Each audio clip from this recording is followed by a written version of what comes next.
आवश्यकता है तो ऐसा व्रत कहो जिससे हमारा जो है कल्याण हो।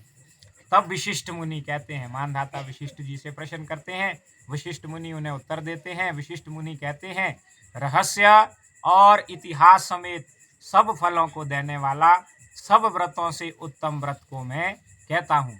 हे राजन, आमलकी नामक एकादशी पाप का नाश करने वाली है, सब लोगों को मोक्ष देने वाली और सहस्र गोदानों के फल को देने वाली है।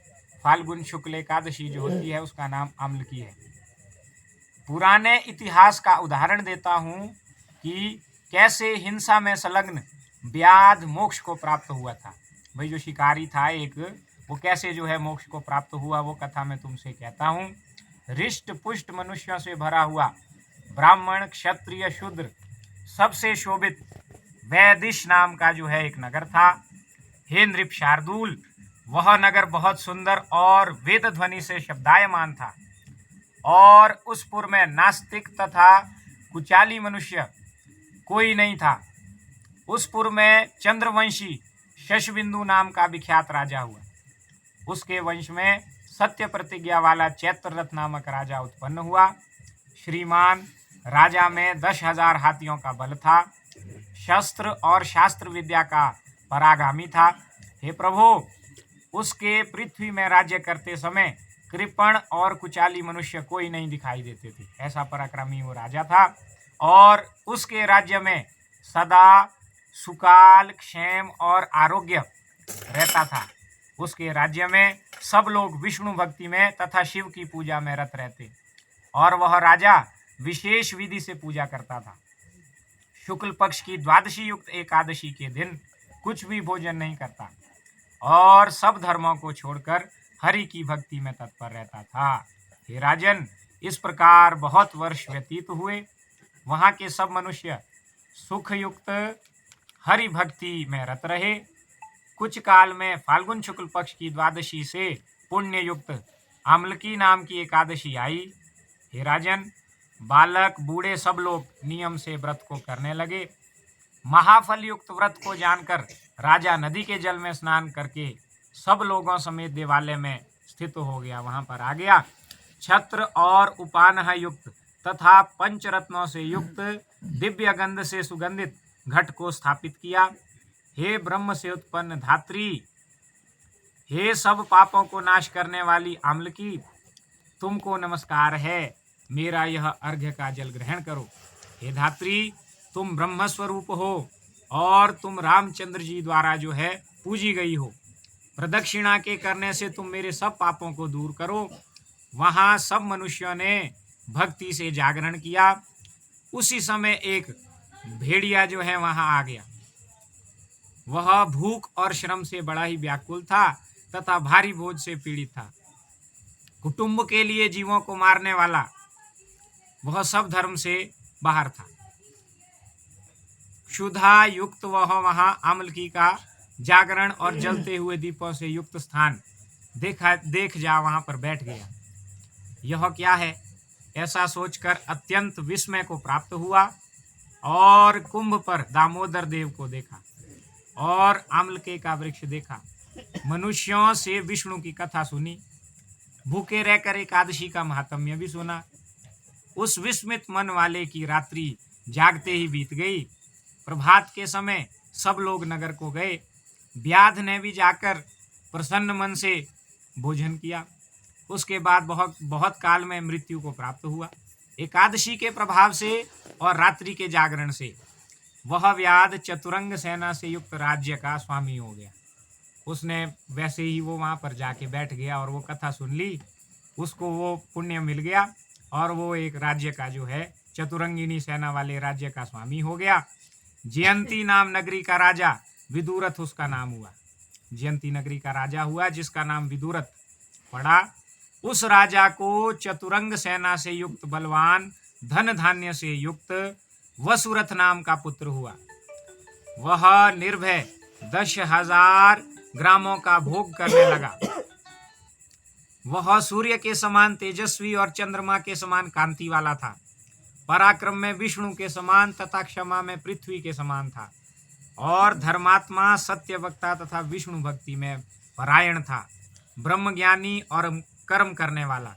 वह प्रजा पालन में तत्पर हुआ और शत्रु के गर्व को दूर करने वाला वह राजा नाना प्रकार के राजसूय आदि यज्ञ करने लगा। वह सदा नाना प्रकार के दान देता था।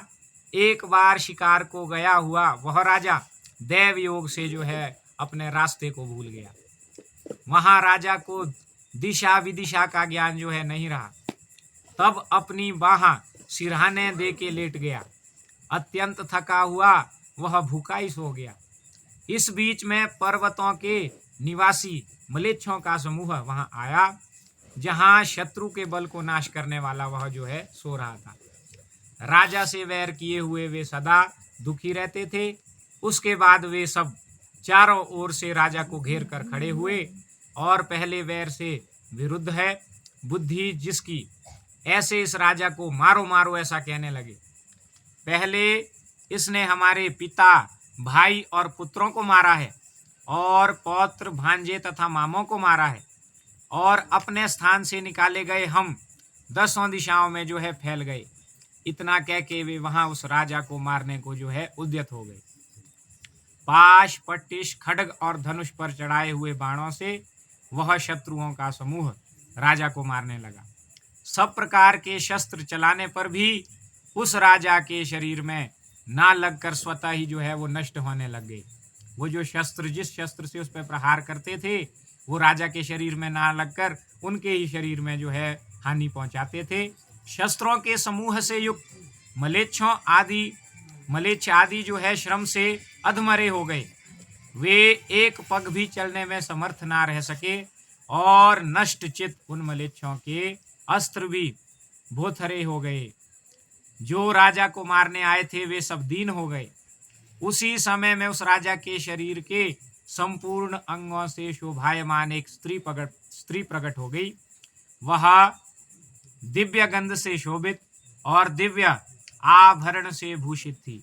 दिव्य माला तथा दिव्य वस्त्रों को धारण किए थी और क्रोध के मारे उसकी भौहें टेढ़ी हो रही थी। नेत्र से चिंगारियां निकल रही थी। दूसरी काल रात्रि के समान वह क्रोधित हो हाथ में चक्र लेकर मलेच्छों पर दौड़ी। तब निषिद्ध कर्म में लगे हुए मलेच्छ उस स्त्री द्वारा मारे गए। जब राजा जागे और यह अद्भुत कर्म देखा, राजा मलेच्छों को मरा देख आनंद को प्राप्त हुए और कहने लगे, मेरे बड़े वैरी मलेच्छों को यहाँ किसने मारा? हमारे हित को चाहने वाला कौन है जिसने यह महान वन से सुंदर कोई वन नहीं महान कार्य किया? उस समय आकाशवाणी हुई।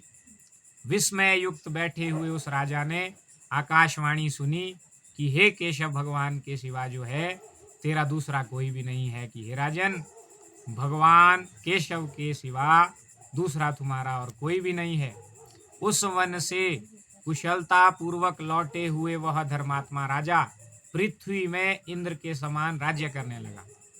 वशिष्ठ मुनि बोले कि हे राजन, इसीलिए जो उत्तम मनुष्य आमलकी का व्रत करता है, आमलकी एकादशी का व्रत करता है, वह विष्णु लोक को जाता है। इसमें कोई संशय जो है नहीं करना चाहिए। बोलो लक्ष्मी नारायण भगवान की जय। अब जो है फाल्गुन शुक्ल पक्ष की एकादशी की कथा प्रारंभ होती है। युधिष्ठिर जी फिर प्रश्न करते हैं। युधिष्ठिर बोलते हैं, फाल्गुन के शुक्ल पक्ष की आमलकी नाम की एकादशी का महात्म्य मैंने सुना। अब चैत्र महीने के कृष्ण पक्ष की एकादशी का क्या नाम है, सो